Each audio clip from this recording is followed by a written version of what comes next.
شرک کی ابتدا حضرت نوح علیہ السلام کی قوم سے ہوئی، اور اللہ رب العزت نے اس قوم میں حضرت نوح علیہ السلام کو بھیجا۔ حضرت نوح علیہ السلام نے اپنی قوم کے اندر آ کر اس چیز کی تبلیغ کی۔ جس شخص نے وقت کے نبی کی بات کو مانا وہ کامیاب ہوا، اور جس شخص نے وقت کے نبی کی بات کو نہیں مانا وہ نامراد ہوا۔ یہ سلسلہ چلا، دنیا سے شرک ختم ہوا، لیکن ایک لمبی مدت کے بعد شرک نے دوبارہ سے سر اٹھایا۔ اللہ رب العزت نے اس کے خاتمے کے لیے دوبارہ سے انبیاء علیہ السلام کا سلسلہ جاری فرمایا۔ ہر نبی نے آ کر قوم کو اللہ رب العزت سے جوڑا، بتوں سے قوم کو نجات دلوائی اور عقیدہ توحید پر کام کیا۔ اس کے بعد اسی سلسلے کی ایک کڑی حضور اکرم صلی اللہ علیہ وآلہ وسلم بھی ہیں۔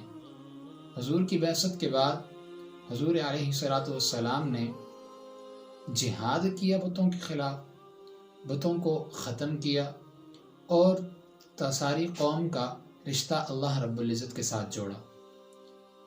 آپ صلی اللہ علیہ وسلم کے بعد بعض قوموں میں اولیاء اکرام اور صالحین کی بے انتہا تعظیم نے دوبارہ سے لوگوں کے اندر شرک کو جنم دیا، اور ان لوگوں نے اولیاء اکرام کی قبروں کے اوپر گنبد بنائے اور ان کو مزار کی شکل دے کر وہاں پر دوبارہ سے شرک شروع کر دیا۔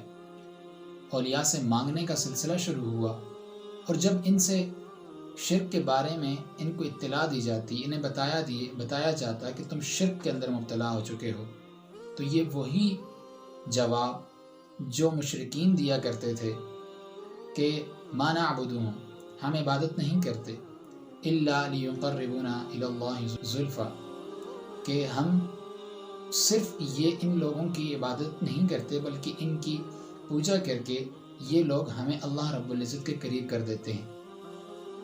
یہ وہی جواب تھا جو مشرکین دیا کرتے تھے کہ جب ان سے کہا جاتا تھا کہ تم شرک کرتے ہو تو وہ کہتے کہ ہم ہی تو سب سے بڑے موحد ہیں۔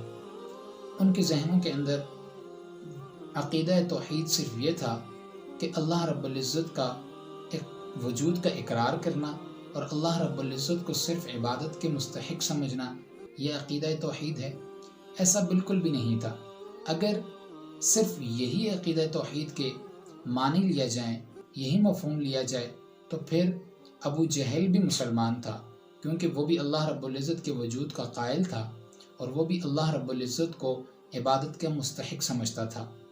لیکن یہ مفہوم صرف توحید کا ایک ناقص مفہوم ہے۔ اصل مفہوم عقیدہ توحید کا یہ ہے کہ اللہ رب العزت کے ساتھ کسی کو بھی نہ شریک ٹھہرایا جائے، اللہ رب العزت ہی کے لیے تمام عبادتوں کو خالص کیا جائے، اور یہی عقیدہ توحید ہے۔ اور جس شخص کے اس عقیدے کے اندر ذرا سی بھی خرابی ہوگی، اس کی کوئی بھی عبادت اللہ رب العزت کے ہاں قبول نہیں۔ اور جو شخص شرک کرتا ہے تو اللہ رب العزت کو یہ گناہ اس قدر ناپسندیدہ ہے کہ اس کی بخشش ہو نہیں سکتی۔ اللہ رب العزت فرماتے ہیں کہ میں جب چاہوں جس کے جو گناہ چاہوں معاف کر دوں گا، مگر شرک ایک ایسا گناہ ہے جس کی کوئی معافی نہیں ہوگی۔